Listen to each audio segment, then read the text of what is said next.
Hello, everybody. My name is Nick Bonfilio, and I am the program manager in Roseville.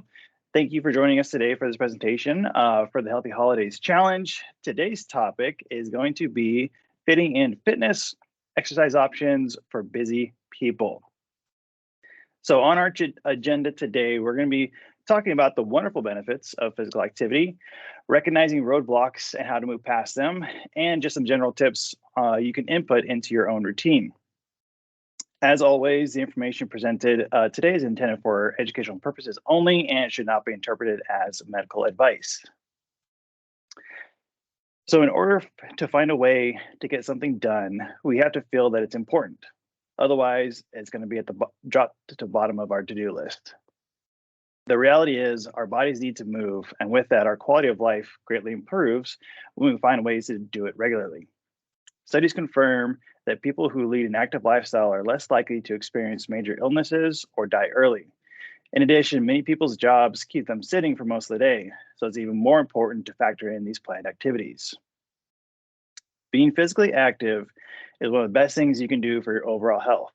The key is getting started on the right foot by finding activities you enjoy, and if you're just beginning your fitness journey, to increase those activity levels gradually and safely. Your body is built to move, and an active lifestyle should feel good. There are numerous benefits to being active. Most of us have heard about these benefits before, but it can be motivating to personalize your list. On these next slides, you'll see which benefits resonate with you most. You can even jot them down if you'd like to. That way, if you experience a roadblock, you can pull out that list and remind yourself why being active is so important to you. Regular physical activity can relieve tension, anxiety, depression, and anger. You may not only notice a feel-good sensation immediately following your physical activity, but more people also note an improvement in general well-being over time during the weeks and months as physical activity becomes a part of your routine. It also helps you enjoy life. Exercise contributes to feeling healthy and good about yourself. Many people find that when they become active, they also begin making other positive changes in their health, such as making healthier food choices, being a patient parent, improving your focus and creativity, and improving brain and health cognitive skills. There are 4 different areas to focus on to create a balanced physical activity program. We're probably familiar with all of these and are even partaking in a few right now. The main idea is to increase our overall daily movement as it is shown to have a positive effect on both health and weight management. Ideally, trying to find a way to incorporate all these into your fitness routine will have the overall most benefit for you. Aerobic or cardio activities increase the heart rate and breathing, which helps your heart and lungs become stronger and more efficient. It is recommended to accumulate at least 150 minutes of moderate intensity aerobic exercise per week. This breaks down to 30 minutes of activity such as a brisk walk 5 times a week, or you can aim for 75 minutes of vigorous intensity, and this breaks down to about 25 minutes of a jog 3 days a week. Of course, you can also combine the two in any combination to promote a little bit of variety into your workout. When trying to figure out what does moderate or vigorous activity actually mean, the easiest way to correlate this is to your workout. You should be able to carry on a conversation with moderate intensity, while with vigorous intensity, you won't be able to say more than a few words at a time without pausing for a breath. A question we as fitness professionals hear a lot is, how hard should I exercise, or what kind of intensity should I be doing? This is going to vary greatly on some different factors. First and foremost, where are you currently in your fitness journey? If you're just getting back into exercising, it might not be the best idea to jump into vigorous activity, as there's a risk for injury. If you have been consistent for a couple months, you can attempt some interval work and incorporating a short bout of vigorous intensity with a longer recovery period. The biggest takeaway I like to emphasize is to listen to your body. It will tell you where to begin and will let you know when to progress to the next intensity. Strength training has many benefits, from increasing bone density, stabilization and protection of joints, preserving or increasing muscle tissue, to improve quality of sleep. If you're new to strength training, it is recommended to focus on full body exercises. Ideally, you want to aim to complete 2 to 3 training sessions a week, but it's going to depend on your schedule and how you plan out that week. If you don't have access to any weights, you begin with bodyweight exercises such as push-ups, planks, lunges, squats, or step-ups, and these can be performed anywhere or anytime. If you're more experienced with strength training, but maybe feeling as though you've hit a plateau, feel free to reach out to one of the fitness professionals at your site, or if you're virtual, our virtual coordinator, Jenny, and we'll be able to talk you through some options and ways to mix up your routine or your program to get past those roadblocks. Incorporating stretching and mobility exercises is a great way to improve your performance in physical activities, decrease your risk of injuries, increase the joint's full range of motion, and improve your ability to perform daily activities. Before workouts, it's best to focus on mobility work and dynamic stretches, as these will help to increase the body's core temperature and prepare the joints for movement. After workouts, you can focus more on static stretching to help improve that range of motion and physical function of the muscles. One thing to know about flexibility is a little goes a long way. Stretch or mobility sessions don't have to be 30 or 45 minutes long. You can still receive similar benefits performing 5 to 10 minute stretch breaks a couple times a day or a couple times a week. Learning to move more throughout the day may be equally as important as dedicated workouts. Spending less time sitting, doing a few chair exercises, or even fidgeting. All of these movements will begin to add up quickly, which is a great reminder. If you are currently sitting down right now, let's go ahead and stand on up. If you're already standing up, we'll stay standing up, but we're just going to go ahead and get a little bit of movement in, whether that's just going to be stepping side to side. You can also do some high knees, standing in place, bringing those knees up as high as you can. We could also do some butt kickers, maybe bring those heels up to the ceiling, just to get that blood flowing, moving around a little bit. I mean, we can't start talking about fitting into fitness, into our daily lives, if we can't move around a little bit and get our blood flowing right now. All right, we can go ahead and rest. You can sit down if you'd like to, or you can stay standing up to you. For years, physical activity has been associated with health. Today, scientists confirmed with overwhelming evidence that people who engage in an active lifestyle are less likely to die early or to experience major illnesses such as heart disease, diabetes, and cancer. With all of this, it can still be very hard to start and stick with a physical activity program. Throughout your fitness journey, roadblocks are going to happen, and it's okay. Now, how we approach these roadblocks will dictate how easily we can move forward and overcome them. Sometimes if the roadblock is too generalized, it can be difficult to know where to begin. Just as when you're setting up SMART goals for your fitness journey, we can use a similar approach to help us get past roadblocks. Being able to specifically identify the reason or reasons that we're getting stuck in the first step is the first step. The more specific you can be with the roadblock, the easier it will be to set up a strategy to get around that roadblock. If one of your roadblocks is time, for example, here are some strategies you might be able to implement. You'll be more likely to stick to a schedule if you make it easy and convenient for yourself by surrounding yourself with options. This means having some type of equipment at home if possible, and if that's where you like to work out. You can also map out some walking or biking routes around your neighborhood and at work, or having some recreational interests such as sports leagues or gardening. You can also take a look at your current schedule and possibly cut down on certain areas, like only watching 30 minutes of TV a night, cutting back on social media, maybe rearranging your morning schedule, or possibly taking a walk during lunch. There are many different options. It's finding out what's going to work best for you. As you make these adjustments, we want to remember that to make smaller adjustments at first and avoid the all or nothing mentality. If something comes up during the week and you cannot get your planned activity in, it's great to have some flexibility, meaning that you can always do a shorter version of that planned workout or have a plan B. Any amount of activity is going to be valuable.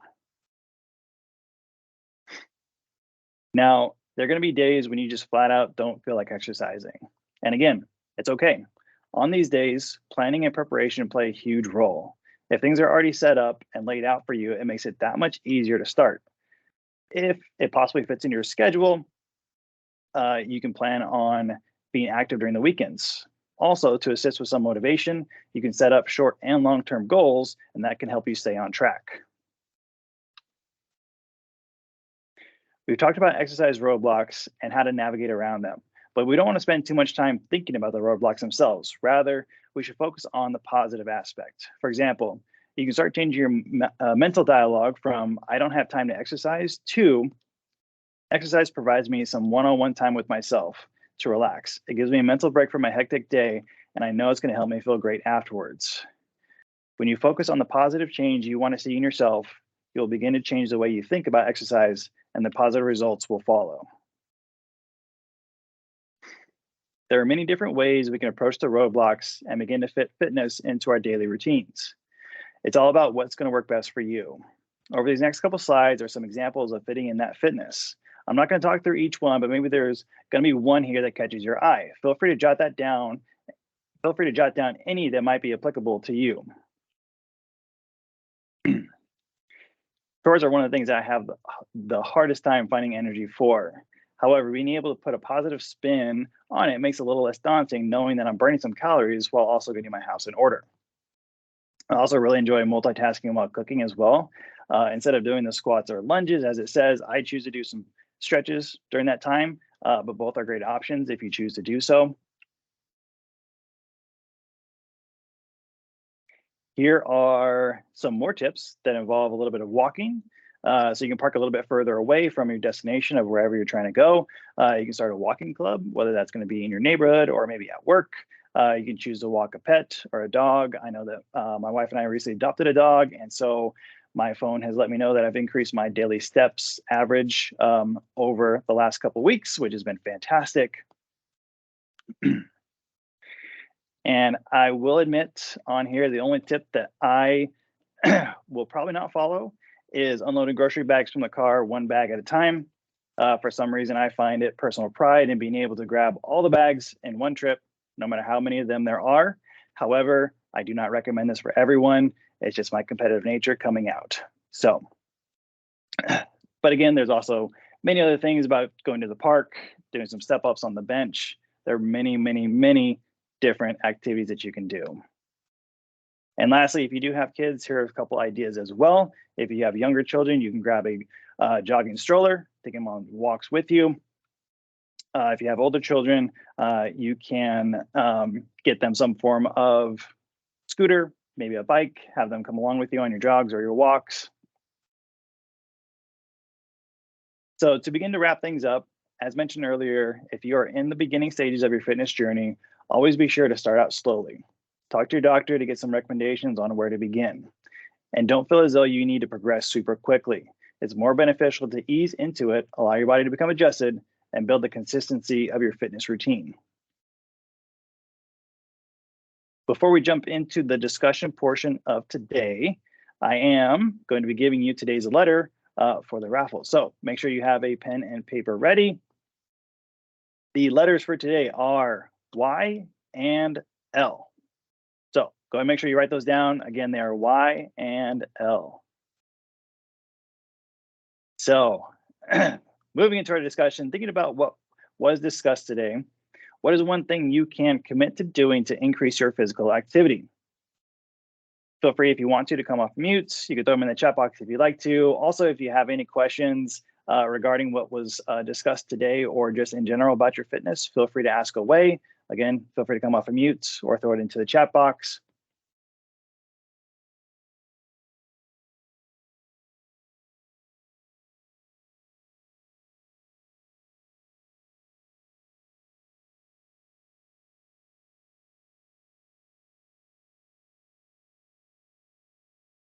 I like that. I'm going to stretch while I brush my teeth and park further away. I like that. Again, being able to multitask, doing certain things, foam rolling while watching TV. That is another fantastic thing to do. Do some mobility work while you get some entertainment.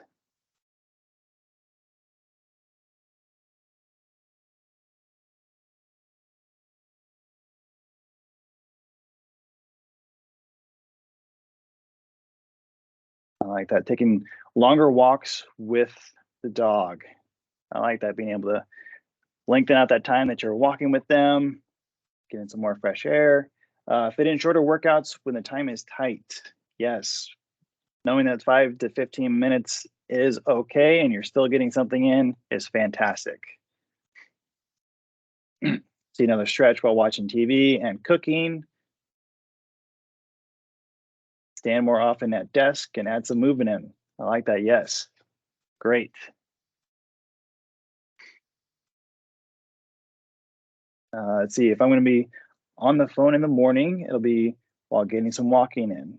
That's another great thing to do. Yes, if you're on the phone, again, multitask, get some steps in, move around. I've also heard too that it does help brain cognition if you're walking around and talking on the phone at the same time. Don't know how true that is. If somebody has a study on that, I'd be interested in reading that. I love these. These are all fantastic.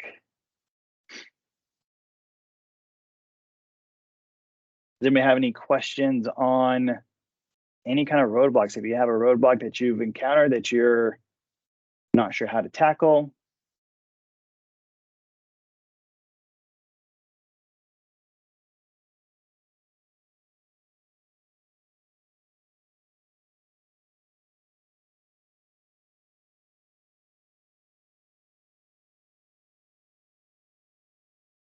Hey Nick, I've got a question that I hear here in the fitness center a lot that I thought it'd be cool to hear your thoughts or advice on. I hear a lot of times concerning strength training. You talked about how beneficial that is for everybody to work that into their routine. A lot of times, I have members or clients worried about, first of all, strength training being worked into a tight time schedule, but then also a fear of strength training causing them to gain weight or bulk up whenever they're really just focused on their overall health. Do you have any thoughts on that? Yeah, so I think when you first start out doing any kind of strength training activities, you are going to start to build more muscle, and muscle does weigh more than fat does. Um, so you will probably see maybe a little bit of a spike in a weight gain. It may not be significant, but it might be a little bit. But one thing to note is that as you start to gain more muscle, your body composition is going to start to change. With that muscle gain, you're going to start to increase your metabolism, which is going to eventually overall help you to lose weight if that is one of your goals, or just be healthier in general. I think one of the great things about strength training is the overall benefit that it does have for your general health. I know we talked about a lot of the benefits it does have just with your bone density, the joints, and just how much it helps you with your daily activities. So I think not being afraid of it, and just kind of being able to stick with it through the long haul, we'll be able to show a lot of benefit with it.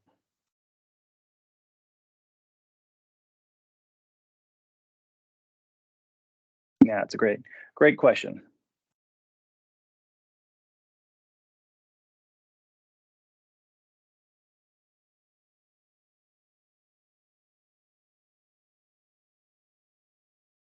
All right. Well, if we don't have any more questions, I'm going to stay on for a little bit longer. But thank you everyone for joining today.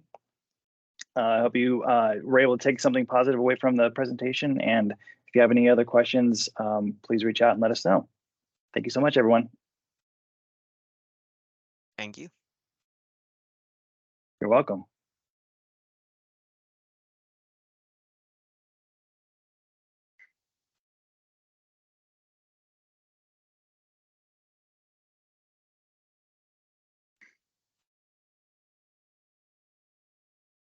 Hey, Nick or Stefan, there's a question about the slides being available. Will you send that out after?